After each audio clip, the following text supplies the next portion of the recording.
Baik, selamat pagi. Perkenalkan, kami di sini akan mempresentasikan hasil tugas besar kami, yaitu sistem monitoring dan peringatan dini kebocoran gas berbasis IoT menggunakan MQTT dan Flash. Di sini ada pun anggota kelompoknya. Yang pertama saya, Ida Irafikan Farapana Putra dengan F1D022051 sebagai leader. Kemudian desain perangkat keras ada Zahra Trilusiana dengan NIM F1D022162. Kemudian ada programmer Rizka Safitri dengan NIM F1D022092. Dan desain komunikasi jaringan Inyoman Suwardi Jaya Putra dengan NIM F1D02310057. Oke, selanjutnya di sini saya akan menjelaskan terkait dengan latar belakang. Seperti yang kita ketahui, gas LPG atau bisa disebut dengan liquid petroleum memiliki sifat LPG yang mudah terbakar dan mudah bocor, dapat menimbulkan risiko kebakaran serta ledakan apabila tidak segera terdeteksi atau diatasi. Nah, teknologi yang berkembang seperti teknologi sensor gas yang terintegrasi dengan IoT ini berperan penting dalam sistem pemantauan lingkungan, baik untuk mendeteksi gas berbahaya seperti gas LPG, pencegahan kebakaran, maupun pengendalian polusi udara. Nah, perkembangan sensor pintar semacam ini diharapkan mampu mendukung implementasi sistem smart home dan smart industri yang lebih aman, efisien, serta adaptif terhadap potensi bahaya kebocoran gas. Oke, selanjutnya rumusan masalah. Yang pertama itu bagaimana merancang dan mengimplementasikan sistem monitoring kebocoran gas yang mampu mendeteksi adanya kebocoran secara real time menggunakan sensor MQ2. Yang kedua, bagaimana sistem dapat memberikan notifikasi otomatis kepada pengguna apabila terdeteksi adanya gas berbahaya melalui jaringan IoT. Yang ketiga, bagaimana hasil monitoring dapat ditampilkan melalui antarmuka digital yang informatif dan mudah dipahami oleh pengguna. Selanjutnya ada tujuan.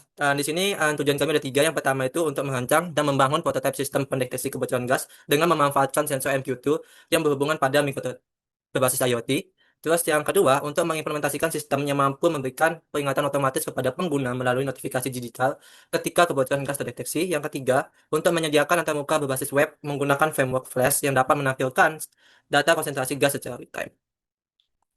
Oke, selanjutnya ada tinjauan pustaka. Seperti yang dijelaskan sebelum di latar belakang, risiko fatal akibatkan kebocoran gas LPG ini dan keterbatasan sistem pemantauan konvensional mendorong perlunya pengembangan sistem deteksi otomatis yang mampu merespon bahaya seperti kebakaran dan ledakan yang diakibatkan oleh gas LPG secara real untuk meminimalisir kerugian materi dan korban jiwa. Nah, studi komparatif menunjukkan bahwa sensor MQT memiliki kinerja paling efektif dan sensitif yang lebih tinggi dalam mendeteksi gas LPG dan asap dibandingkan sensor tipe yang lain seperti MQ3 dan MQ5.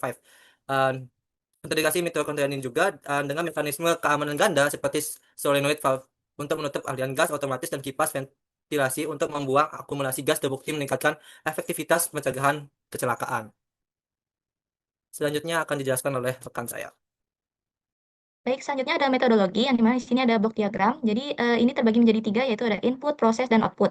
Di mana kita menggunakan input yaitu kabel USB dan sensor gas MQ2. Kemudian sensor dan kabel ini disambungkan ke microcontroller yaitu SP32 yang nantinya akan tersambung menggunakan WiFi untuk mentransfer datanya ke MQTT broker.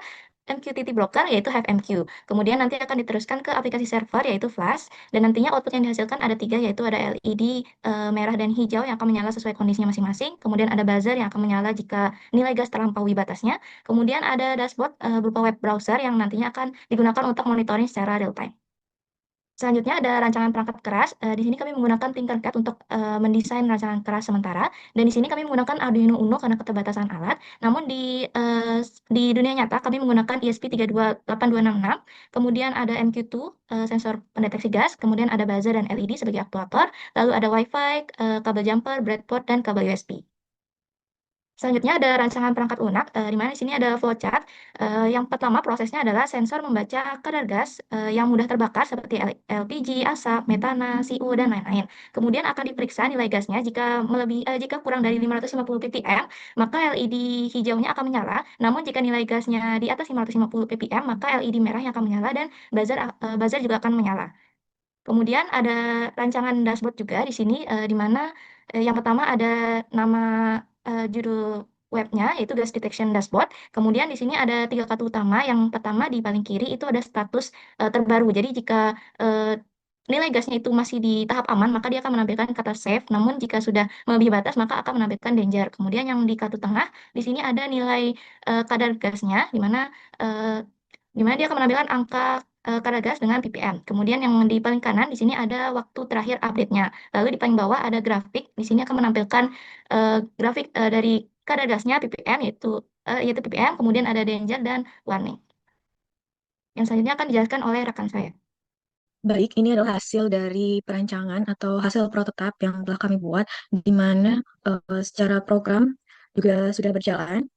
Selanjutnya, nah, untuk implementasinya, yang pertama itu adalah terdiri dari bagian implementasi kode perangkat, di mana di sini ada library-library yang kami gunakan seperti ESP8266 Wi-Fi, itu digunakan untuk menghubungkan modul ESP8266 dengan jaringan Wi-Fi. Kemudian ada library Wi-Fi Client Secure, itu berfungsi untuk membuat koneksi jaringan yang aman seperti SSL dan TLS, yang diperlukan karena kami menggunakan broker MQTT HiveMQ yang terinskripsi dengan port 8883. Kemudian ada library PubSub client itu berfungsi sebagai pengelola komunikasi MQTT, mulai dari koneksi ke broker hingga publish data. Sementara itu, Arduino JSON itu digunakan untuk membentuk data sensor dalam format JSON agar mudah dikirim dan diproses di sisi server atau dashboardnya.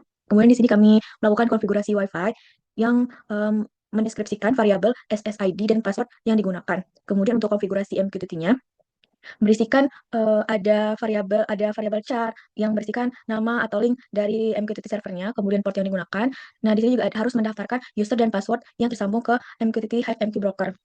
Kemudian untuk topik MQTT kami terdiri dari dua, yaitu telemetri dan alert. Telemetri itu adalah sebagai statusnya, kemudian telemetri itu sebagai pengiriman data, kemudian alert itu adalah sebagai statusnya.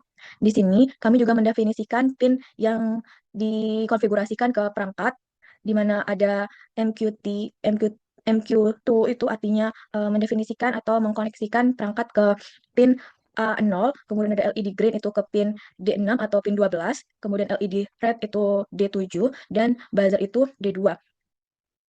Kemudian di sini ada pembuatan objek Wi-Fi dan connect ke MQTT, di mana objek Wi-Fi Client Secure dibuat untuk menangani koneksi TLS. Objek tersebut kemudian digunakan oleh library PubSub Client, sehingga komunikasi MQTT yang dilakukan bersifat aman dan terinskripsi. Kemudian di sini kami menentukan ambang batas atau threshold-nya, di mana variabel save limit itu nanti akan digunakan sebagai batas aman konsentrasi gas. Jika nilai ppm hasil pembacaan sensor melebihi nilai tersebut, maka sistem akan menganggap kondisi berbahaya dan memicu LED merah serta buzzer. Kemudian di sini ada konversi dari ADC to ppm, di mana nilainya itu akan dibagi dengan 1023 dikali dengan 1000, sehingga akan menghasilkan nilai akhir berupa nilai ppm. Selanjutnya, di sini ada beberapa fungsi setup. Yang pertama itu ada loop. Itu artinya program akan berjalan terus-menerus. Pada awal loop, sistem akan memastikan bahwa koneksi MQTT tetap aktif. Kemudian sensor MQ2 itu akan dibaca melalui pin analognya dan nilainya dikonversi menjadi ppm. Berdasarkan nilai tersebut, sistem menentukan status apakah safe atau danger. Kemudian pengiriman data MQTT dalam format JSON. Setelah status ditentukan, data sensor disusun dalam format JSON yang berisikan ID perangkat, kemudian ada nilai ADC, nilai ppm, dan status kondisi. Data tersebut akan dikirim ke topik telemetri. Nah, jika kondisinya berbahaya, maka datanya akan dikirim kembali ke topik alert untuk keperluan peringatan.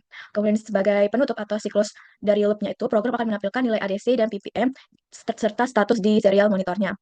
Selanjutnya, dari sisi server atau flash-nya, pertama kita harus mengimport beberapa library yang digunakan, seperti ada JSON, kemudian ada render template itu untuk menggunakan template dari Tailwind-nya.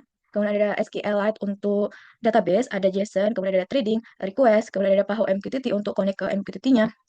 Nah, sama seperti implementasi di bagian perangkat, kita harus mendefinisikan host, port, user, dan password yang sudah terintegrasi pada broker HiveMQ MQTT-nya.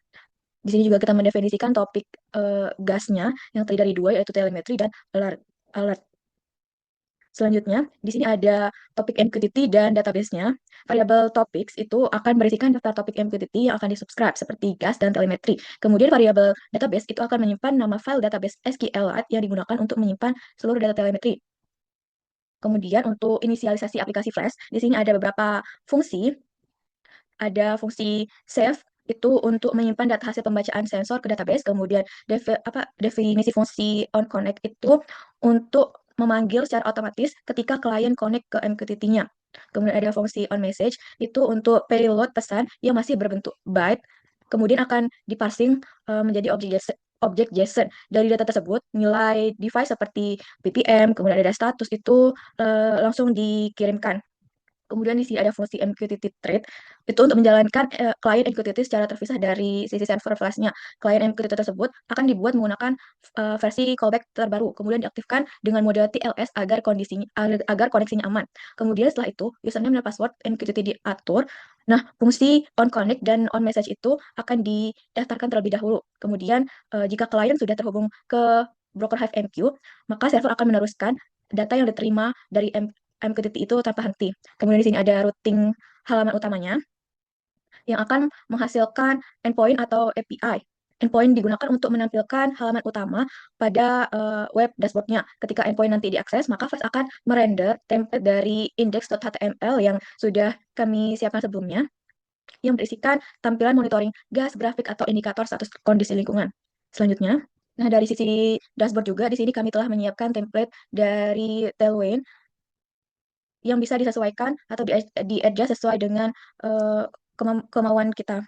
Selanjutnya, untuk implementasi dari integrasi IoT, di sini ada 3 tahap. Yang pertama itu melakukan data transmission atau pengiriman data di mana perangkat IoT berupa ESP8266 yang terhubung dengan sensor gas MQ2 itu akan membacakan nilai konsentrasi gas dan status lingkungan. Data tersebut akan dikirim secara real time ke broker HiveMQ menggunakan protokol MQTT. Kemudian di tahap kedua itu ada data reception dan storage. Di tahap ini server backend berfungsi sebagai subscriber MQTT-nya yang menerima data dari HiveMQ. Data yang diterima akan diproses dalam bentuk JSON dan disimpan ke dalam database sebagai historinya. Kemudian yang ketiga ada visualisasi data atau data visualization. Data yang diterima itu akan berbentuk website dashboard dari sisi server flash-nya yang menampilkan nilai PPM, grafik tren peningkatan gas, dan tabel histori. Untuk selanjutnya akan dijelaskan oleh rekan saya. Baik, ini adalah hasil dan pengujian pembacaan sistem. Gambaran pada message-nya pada HiveMQ, yaitu pada brokernya. Jadi nanti ada tulisan statusnya, ada PPM-nya. Jadi ada tulisan statusnya safe atau danger. Selanjutnya, ini adalah tampilan dashboard yang kita gunakan. Jadi kalau misalnya statusnya safe, dia bakal warna hijau. Nanti kalau misalnya dia danger, dia bakal berubah jadi warna merah. Terus ada berapa kisaran ppm yang gasnya. Terus ada last update-nya di bagian akhir. Dan di bawahnya itu ada grafik dari konsentrasi gas. Selanjutnya, ya ini adalah demo sistem.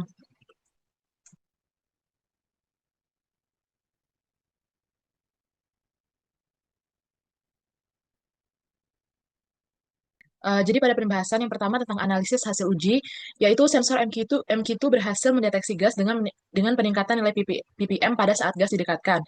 ESP32 mengirim data secara real-time ke broker HiveMQ dan data terus terupdate tanpa perlu refresh manual. Jadi seperti yang sudah dilihat pada demo tadi, di dashboardnya itu nanti akan kelihatan bagaimana danger atau safe-nya kondisi lingkungan itu berdasarkan sensor MQ2-nya. Kemudian, dari sisi kendala dan solusi, LED dan buzzer tidak menyala saat pengujian awal karena keliru dalam pemasangan pin. Solusinya adalah pemeriksaan ulang rangkaian dan perbaikan koneksi pin. Jadi, dalam pembuatannya ini kita pakai breadboard. Jadi, nanti di breadboardnya itu kita harus mastiin juga pin-pinnya yang positif sama negatifnya supaya pemasangannya tidak salah dan LED serta buzzernya bisa menyala dengan baik. Kemudian, pada sisi validitas hasil, pengujian dilakukan berulang kali dengan kondisi ada gas dan tanpa gas, di mana nilai naik saat gas terdeteksi. Data dari ESP32 sesuai dengan data yang ditampilkan pada dashboard flash, LED dan buzzer menyala pada saat nilai gas lebih dari 550 ppm. Jadi di sini kita menggunakannya ambang batasnya itu 550 ppm. Setelah pengujian, di mana kita mencoba dulu berapa kadar gas yang ada pada sebelum kita melakukan pengujian itu. Jadi kalau misalnya nanti datanya 550, LED dan buzzernya itu bisa nyala. Selanjutnya, adapun kesimpulan dan saran dari proyek kali ini, kesimpulannya sistem monitoring kebocoran gas berbasis MQ2 dan Internet of Things berhasil dikembangkan dan berfungsi dengan baik. Sensor MQ2 mampu mendeteksi keberadaan gas mudah terbakar secara real-time dan mengirim data pembacaan ke microcontroller ESP32. Sistem berhasil memberikan notifikasi otomatis ketika kadar melebihi ambang batas yang telah ditentukan dengan aktifnya buzzer dan LED merah menyala. Jadi kalau misalnya dia aktif atau kadar gasnya di bawah 550, yang nyala kan LED warna hijau. Kemudian juga itu ditampilkan pada dashboard kita. Selain itu, hasil monitoring ditampilkan melalui dashboard. Dan kondisi status serta jumlah kadar gasnya juga akan tertampil di sana. Kemudian sarannya, sistem notifikasi dapat dikembangkan melalui aplikasi pesan instan seperti Telegram. Kemudian penerapan sistem keamanan keamanan data seperti autentikasi perangkat, manajemen akses pengguna, apabila sistem akan diimplementasikan dalam skala yang lebih besar. Sekian presentasi proyek dari kami. Terima kasih.